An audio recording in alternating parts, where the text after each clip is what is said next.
Ok. Bon, Freddy, bienvenue pour l'interview Xenith Intelligence Artificielle. La première question, quelles sont les motivations les plus importantes, l'intérêt, la motivation autour de la gestion documentaire et utiliser l'intelligence artificielle dans ce domaine? Quels étaient les objectifs principaux, les motivations de votre organisation? La motivation tenait surtout à un besoin important de pouvoir gérer et reclasser l'information, une masse d'informations, un passif d'informations conséquent, et qui, par manque de temps et de ressources, avait la nécessité d'avoir un coup de main dans justement le reclassement de cette gestion. Et l'intelligence artificielle est apparue comme une possible solution et qu'on devait encore découvrir par rapport justement à ce besoin de reclassement d'une masse conséquente. Et c'est aussi voir quelle était l'opportunité pour le futur. Claire, merci. Tu penses que sans l'aide de l'intelligence artificielle, est-ce qu'il y a certains problèmes qui sont presque insolvables, qui resteraient là, peut-être dû à la masse de l'information que vous devez gérer? Est-ce que tu penses qu'il y a vraiment des choses qui resteraient ingérées sans gouvernance, sauf si on a l'intelligence artificielle? Mais indubitablement, sans l'intelligence artificielle, le délai de traitement pourrait ou aurait pu être beaucoup plus long, parce que ça en revient justement à ce besoin de ressources. Et il y a aussi un autre point important, c'est que le classement en gestion de l'information, le classement est toujours très subjectif par rapport à qui fait ce classement de l'information.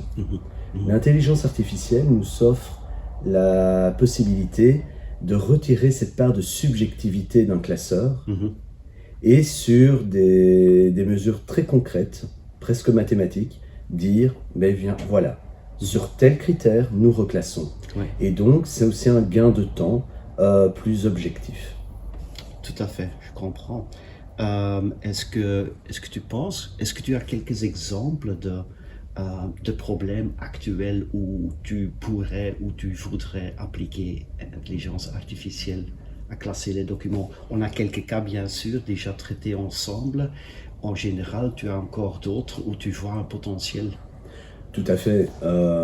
Si nous prenons par exemple les dossiers des ressources humaines, nous sommes une très grande administration dans laquelle il y a évidemment un pool central de gestion des ressources humaines avec les dossiers administratifs des agents, mais nous avons dans chaque administration générale, dans chaque département, nous avons aussi des pools RH et avec une production importante également.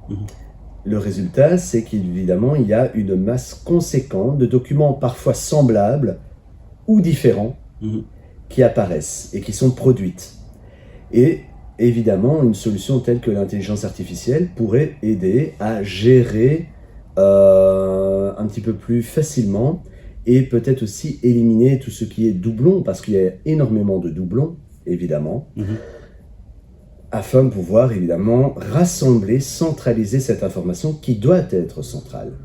Et à l'heure actuelle, il y a des difficultés à pouvoir rassembler l'information qui est trop diversifiée. Claire, merci. Est-ce que vous aviez, parce que vous avez lancé un projet avec nous, est-ce que vous avez cherché longtemps pour avoir un partenaire? Est-ce que vous avez regardé les technologies vous-même avant d'entamer? Comment ça s'est fait qu'on est entré en contact? J'ai une réponse un peu en double image. La première, non. Nous n'avons pas cherché très loin parce que nous avons la chance d'avoir un prestataire informatique qui est l'Ethnic, qui a fait cette recherche pour nous. Maintenant, objectivement, de notre côté, avec mes collègues, nous sommes quand même investis dans notre travail et dans la gestion de l'information. Et donc, avant de se lancer dans un projet, on se renseigne. C'est notre core business un peu aussi dans nos compétences propres à chacun des membres de l'équipe. Et donc, nous avions une connaissance toute relative, il faut le reconnaître, mais une connaissance de l'intelligence artificielle et de ce qu'elle pourrait éventuellement nous apporter. Donc voilà. Clair. Donc via Ethnic, en effet, on est entré en contact. Est-ce que vous saviez déjà de Xenith comme entreprise? C'est une question ici. Est-ce qu'on était déjà connu chez vous? Je pourrais même m'imaginer que ce n'est pas le cas, mais... Je veux dire, au niveau du ministère, je ne pense pas. D'un point de vue plus personnel, de par moi, mon chemin de professionnel, j'en avais déjà entendu parler, oui. Mais ça s'arrêtait là. Ouais. Très bien, merci. Parlons un peu de la solution et le trajet. Est-ce que, par exemple, le délai vous a plu? Est-ce qu'on a pu aller rapidement faire un certain résultat? Bien sûr, le résultat, c'est pas que l'intelligence artificielle a résolu tous les problèmes, mais qu'on a quand même, je pense, pouvoir apprécier les qualités, les potentiels. Comment vous voyez, par exemple, le délai du projet? Mais compte tenu des disponibilités de l'équipe et du métier ici, je pense que les délais ont été très corrects et même assez rapides, compte tenu de nos disponibilités. Ce qui ressort surtout, c'est la souplesse que Xenith a pu démontrer par rapport à nos disponibilités à nous. Donc voilà. Oui, c'est souvent le cas qu'il faut manœuvrer un peu. Maintenant, c'est quant à la masse d'informations. Ce qui pourrait être intéressant, c'est voir quelle est la rapidité de traitement par rapport à la masse, à l'input qu'on peut faire. Ici, il y avait quand même, c'était encore raisonnable comme masse, mais ça donne un ordre de grandeur. L'étape suivante serait de voir, avec un input plus important, quel serait le délai de traitement. Parce qu'au plus il y a, au plus le temps peut être allongé. Tout à fait. En effet, c'est un facteur important, je pense, dans la vitesse de la solution. Ce n'est pas juste l'interaction, mais aussi le traitement de grandes quantités d'informations. Donc, merci pour ce point supplémentaire. Si on regarde les résultats, on avait 2 cas. Comment tu vois les résultats? Quel est le potentiel? Qu'est-ce que ça a donné? Qu'est-ce qui manque encore, je dirais, dans les 2 cas d'utilisation? Comment tu vois ça?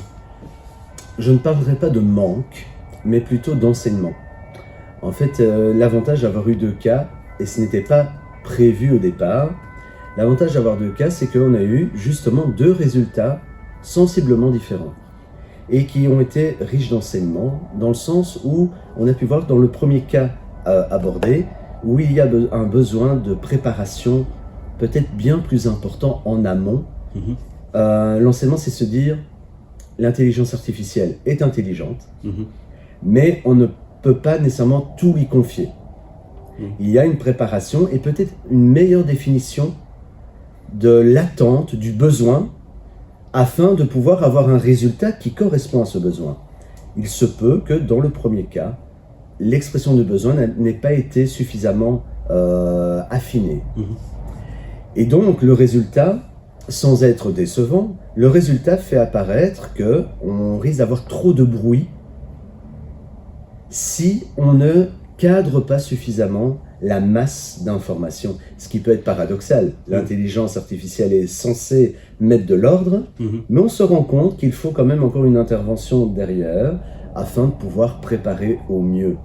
Donc c'est d'où l'importance de bien préparer le terrain, le matériel, le matériau de traitement pour avoir un output qui corresponde vraiment aux besoins. L'avantage, c'est que maintenant, sur base du premier cas, on peut mieux cibler ce qu'on attend et ce qu'il y a à faire avant.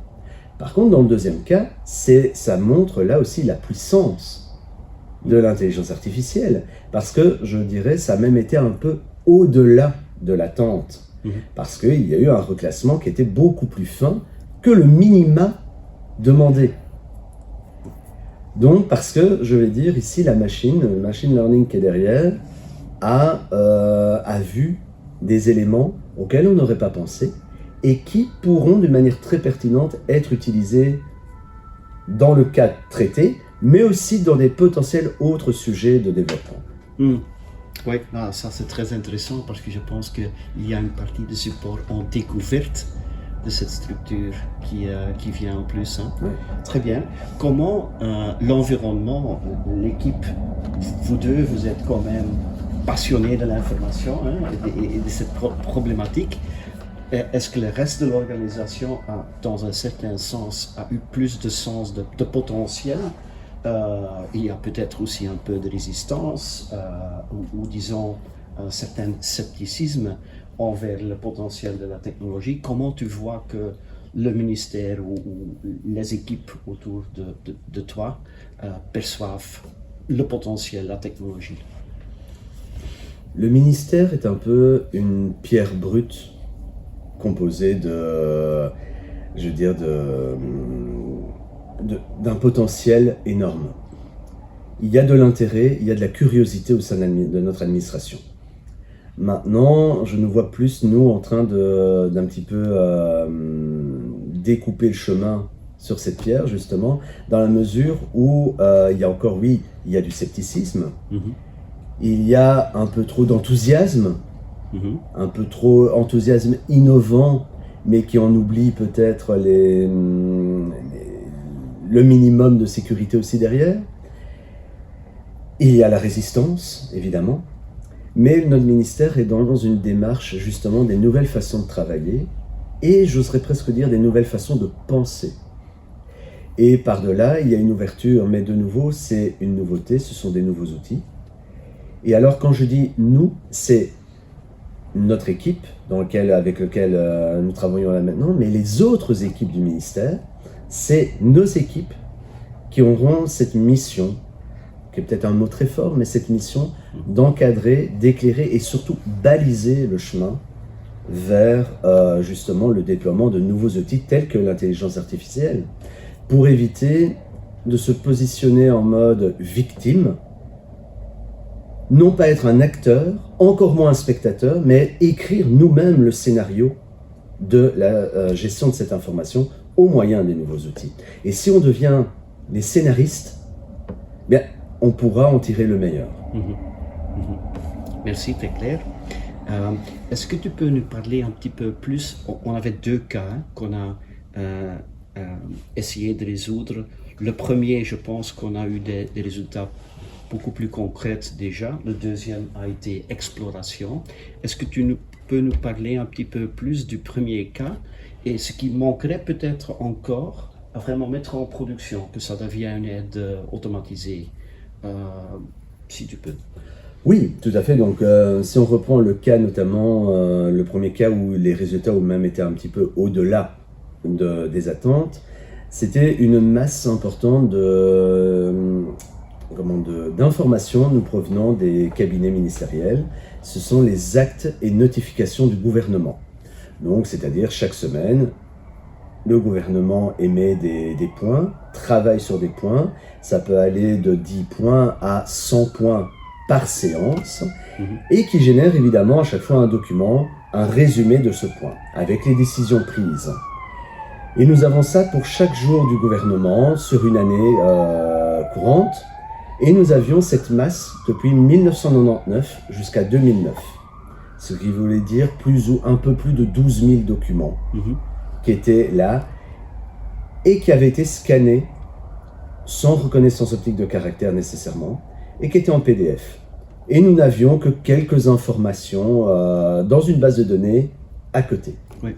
Et évidemment, ici, l'important, c'était de pouvoir reclasser ces documents par, évidemment, année, mais par législature, par ministre, par matière, et puis au sein d'une matière, même par sous-matière, et pouvoir faire des liens. Et donc là, avec l'intelligence artificielle, la machine a pu justement passer à la moulinette ces informations et a pu reclasser évidemment ce besoin. Un des enseignements, c'est clairement, on pourrait faire un effet miroir sur d'autres sujets. Je parlais des ressources humaines tout à l'heure.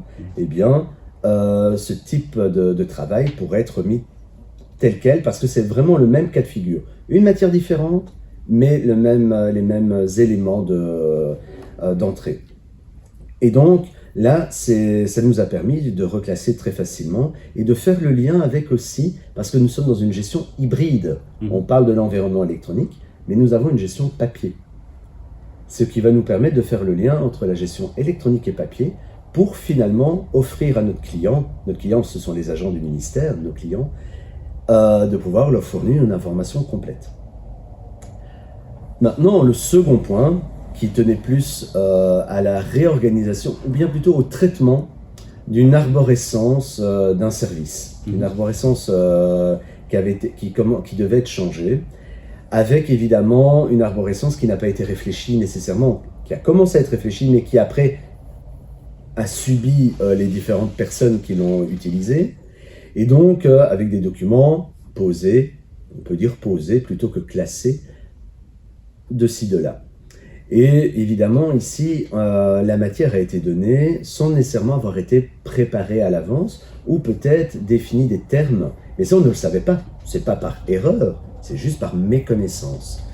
Et le résultat, sans être mauvais, n'est pas à la hauteur nécessairement de ce qu'on aurait pu avoir, mais il faut rester un certain moment objectif et ne pas mettre ça sur le compte de l'outil, mais sur la préparation humaine qu'il doit y avoir derrière, et objectivement se dire, ok, il faut pouvoir préparer le terrain, il faut pouvoir aussi réfléchir à la structure de la réponse qu'on veut, et alimenter.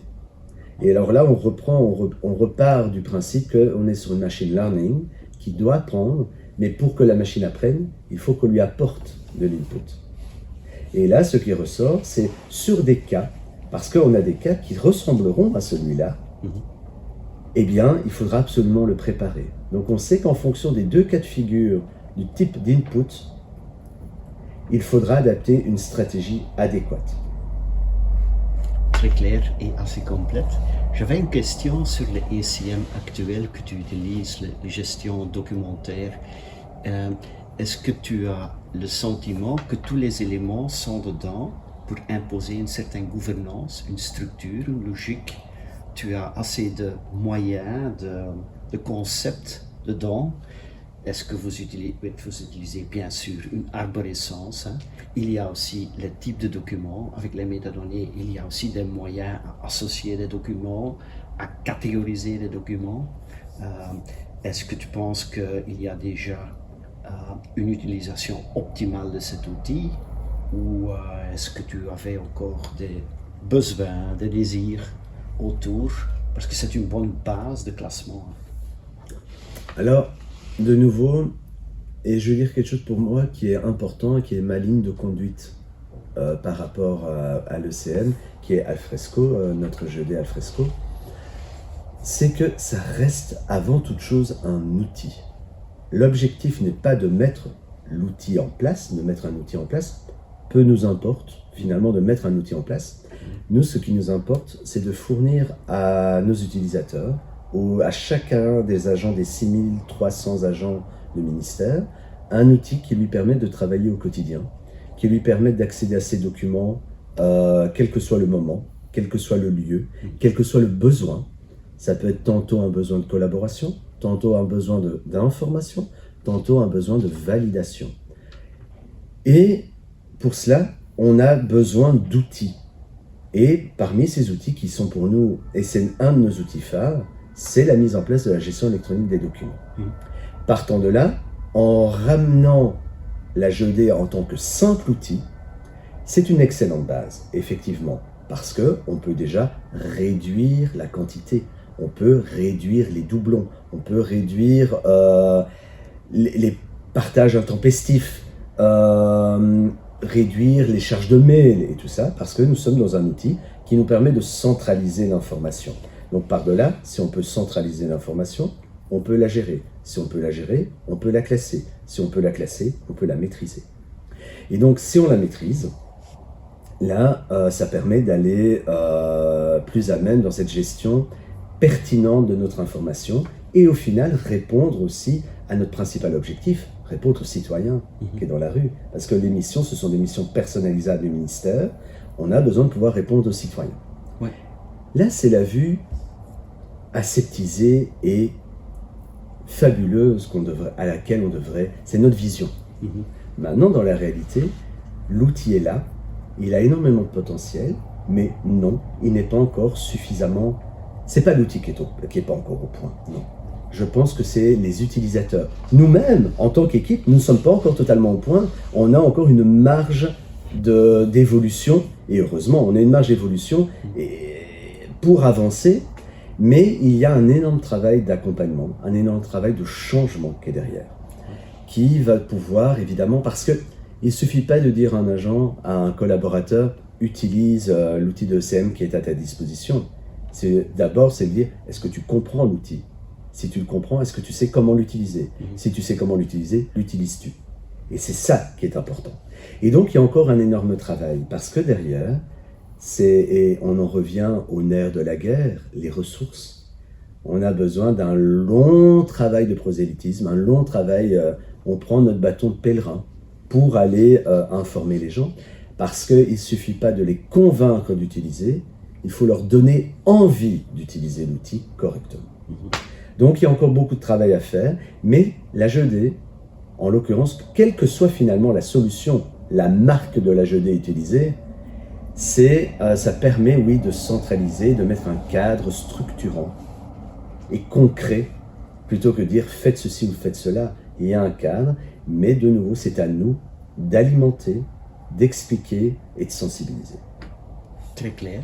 J'avais une question assez spécifique là-dessus. Le moteur de recherche qui est dedans, est-ce qu'il donne déjà les résultats, les bénéfices, les avantages qu'un moteur de recherche, tout le monde connaît Google, ça a changé le monde, la façon dans laquelle on retrouve l'information, d'autres évolutions sont là. Il y a aussi un moteur de recherche assez puissant en Alfresco et dans d'autres outils DCM. Est-ce que là, il y a déjà un bénéfice? Est-ce que les gens changent un peu le mode de travail de classer vers aussi recherche et même l'interaction entre les deux? Oui. Mais j'ai envie de répondre par un exemple très concret, un contre-exemple très concret. J'ai un collaborateur qui me disait « L'outil de recherche, il n'est pas bon. » Ah bon, pourquoi? Mais il n'est pas bon, ça ne marche pas. Je regarde, je constate le pourquoi. Donc, je prépare un document. Je ne mets pas de propriété. Je ne mets pas de métadonnées. Le contenu n'est pas très éloquent. Mais il parlait d'un domaine. Évidemment, quand il a fait une recherche, on a retrouvé le document, mais il était au fond des résultats. Les occurrences, il y avait 200 ou 300 occurrences avant le document qu'il recherchait. J'ai dit, maintenant, mets quelques propriétés et peaufine le contenu. Et il a utilisé. Et là, tout de suite, c'est remonté. C'était pas encore au top, mais ça a remonté. Et donc, tout ça pour dire, oui, l'outil de recherche, le moteur de recherche dans notre GED, dans notre outil de ECM, est performant. Oui, il est performant. Mais de nouveau, il faut redescendre les pieds sur terre. L'outil peut être performant. Mais si la personne qui est derrière n'a pas fait ce qu'il fallait, l'outil ne donnera qu'un résultat erroné ou approximatif. Et donc ici, je pense que l'outil est très performant et le sera encore plus à partir du moment où les utilisateurs seront en connaissance des bonnes pratiques aussi. Parce que l'outil va pouvoir retrouver. Et la preuve, on a rajouté plus de propriétés de métadonnées, on a eu une pertinence bien plus importante. Donc, mais en soi, par contre, sur les documents qui sont bien constitués, avec des propriétés suffisantes, et tout ça, le taux de recherche et le niveau de recherche, la qualité de la recherche est très bonne. Ça peut être amélioré de fait. Et ça sera, et heureusement, améliorable. Mais voilà. Très bien, mais très, très clair. Et ça ressemble quand même aussi à la problématique qu'on regarde, qu'on voit dans plusieurs organisations, où cette même effort est en train de se faire que de plus améliorer avec métadonnées et donc aussi influencer le ranking des résultats. Très clair. Ma dernière question, un petit peu, ta vision sur intelligence artificielle dans l'organisation. Donc on peut rêver un peu, on peut se laisser aller, Comment tu verrais ça, disons, et on voit autour de nous que ça va vite. Quelle est ta vision pour l'organisation? Comment on peut aller plus encore dans la digital transformation, mieux servir vos clients et les clients de vos clients, les citoyens? Comment tu vois ça pour CFVB? Puis-je utiliser une métaphore pour répondre? Je vois l'intelligence artificielle à l'heure actuelle, mais sans avoir un œil paternaliste, malgré l'exemple que je vais prendre.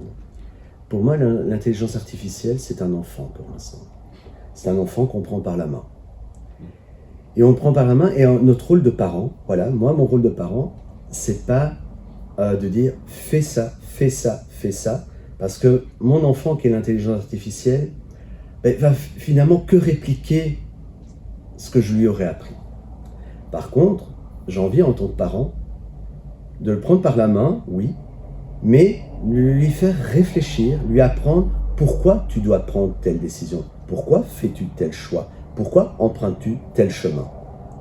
Et lui donner les outils, les armes, sans être trop belliqueux, pour justement pouvoir se construire par lui-même et arriver à un point de maturité où il pourra prendre son envol tout seul et à son tour pouvoir aider et s'aimer autour.